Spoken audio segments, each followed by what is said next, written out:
ایسی موومنٹس جسم پر وارد ہونا جن پر اختیار نہ ہو وہ وجد ہے. اور میں آپ کو اس کی سادہ سی مثال دوں گا، انشاءاللہ آپ کو بات سمجھ آئے گی. آپ نے اکثر دیکھا ہوگا کہ مساجد میں، دارالعلوم میں جو بچے قرآن پاک پڑھتے ہیں، قاری صاحب ٹیچر کو سبق دیتے ہیں اور پھر کہتے ہیں بیٹا بیٹھو پڑھو. وہ جب پڑھتے ہیں تو وہ ہل ہل کے جھوم جھوم کے پڑھتے ہیں. قاری صاحب نے سبق دیا، یہ تو بات سمجھ آئی. قاری صاحب نے، ٹیچر نے بیٹھ کے ہل ہل کے پڑھنے کو تو نہیں کہا اس بچے کو. آپ اکثر دیکھیں گے خصوصاً جو بچے حفظاء یعنی حفظ کر کے بیٹھے، جو حفظ کر رہے ہوتے ہیں نا، کبھی آپ ان کو غور کریں ان کی کیفیات، وہ اتنے رہتے ہیں، جھومتے رہتے ہیں، جھوم جھوم کے پڑھتے رہتے ہیں، پڑھتے رہتے ہیں. آپ ماشاء اللہ حفظ کر چکے ہیں، آپ حفظ کر چکے ہیں، آپ نے دیکھا ہوگا، کبھی غور کیا ہوگا، ہلتی ہیں. اس کا مطلب یہ ہوا کہ جب وہ قرآن کو پڑھتے ہیں تو قرآن کی بلیسنگ ان پر اترتی ہے، قرآن کے انوارات ان پر اترتے ہیں، قرآن کا فیضان ان پر اترتا ہے، جس کی وجہ سے وہ بے اختیار جھومتے ہیں. یہ یعنی کوئی عمل نہیں ہے کہ ہم کہیں کہ یہ قرآن پڑھنے کا طریقہ ہی یہی ہے. نہیں. وجد کو اس طرح ڈیفائن کیا جاتا ہے کہ عقل موجود ہوتی ہے لیکن اختیار ختم ہو جاتا ہے، یہ وجہ ہے. اچھا، کچھ لوگ جب ان پر کرم اترے تو ان کی آنکھوں سے لگاتار آنسو جاری ہو جاتے ہیں، مسلسل وہ رونے کی سی کیفیت ان پر ہوتی ہے. انہیں نہیں پتہ چلتا وہ کیوں رو رہے، یا یہ کہہ لے کہ بھئی رونا تو آ ہی رہا ہوتا ہے لیکن وہ کوئی نہ کوئی ایسی بات سوچ لیتے ہیں یا ان کے دل میں یا دماغ میں آ جاتی ہے، کوئی ایسا غم کے دھونے والی بات، کسی کوئی ایسی اللہ اور اس کے پیارے نبی آقا جی سرکار صلی اللہ علیہ وسلم کی محبت والی کوئی بات دل میں آ جاتی ہے، خیال آ جاتا ہے، مدینہ شریف کا خیال آ گیا، کعبۃ اللہ کا خیال آ گیا، والدین کا، مشائخ کا، اساتذہ کا، کسی پیارے سے جی، کسی پیارے سے بھائی یا بہن کا خیال آ گیا تو رونا شروع کر دیتے ہیں.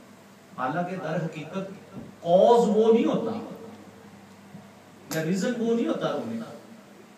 اسی طرح ایک ساتھی ایک بار، ہاں دائرے میں آتے ہیں، دائرہ تھوڑا بڑا کرتے ہیں، ساتھی کی بھی جگہ نہیں. اسی طرح ایک بار ایک ساتھی آئے تو وہ تھوڑے طبیعت میں تھوڑے ذرا سخت تھے، تو محفل میں روتے رہے. بعد میں میری ملاقات ہوئی تو میں نے کہا کہ آپ کیوں روتے ہو؟ وہ کہتے ہیں جی کچھ نہیں جی، بس ایسے ہی مجھے نا پردیس کا رونا آ گیا. میں کہا تو محفل میں کیوں نہیں آیا، گھر میں کیوں نہیں رو؟ نہیں جی میں پہلے وہ بتا رہے تھے کہ میں بڑا سخت بندہ ہوں جی، میں نہیں روتا. تو میں کہ پھر اگر نہیں روتے تو پھر میرے بھائی محفل میں کیوں روئے؟ اگر پردیس کا ہی رونا تھا، پھر جدائی کا کرنا پیرنٹ سے یا بیوی بچوں سے دور، تو پھر گھر بیٹھ کے اکیلے میں روتے. میں کہ ادھر 50 بندے بیٹھے ہوتے ہیں رو رہے. میں کہ نہیں بابا، تمہیں بات سمجھ نہیں آئی، مجھے تو سمجھ آ گئی ہوئی ہے. در حقیقت یہ اللہ اور اس کے رسول کی محبت والا رونا ہے، یہ بلیسنگ کا رونا ہے. یہ وہ رونا نہیں ہے جو تکلیف دے، نہ یہ وہ رونا ہے جو دکھ دے. یہ تو وہ رونا ہے جو روح کو جب جوائے ملتا ہے، جب اس کو کمفرٹ ملتا ہے، جب اسے اللہ کے ذکر کی حلاوت ملتی ہے تو وہ بے اختیار جسم سے نکل جانا چاہتی ہے، وہ وجدان میں تڑپنا اور پھڑکنا چاہتی ہے، پر کیا کرے، امر ربی ہے، نکل نہیں سکتی. تو اس کا ریئیکشن یہ ہوتا ہے کہ بندہ وجد میں آتا ہے، یا تڑپتا ہے، یا روتا ہے، یا بعض لوگ سکتے کسی حالت میں ہو جاتی ہیں، تو انہیں جیسے بالکل سکتا ستاری ہوتا ہے،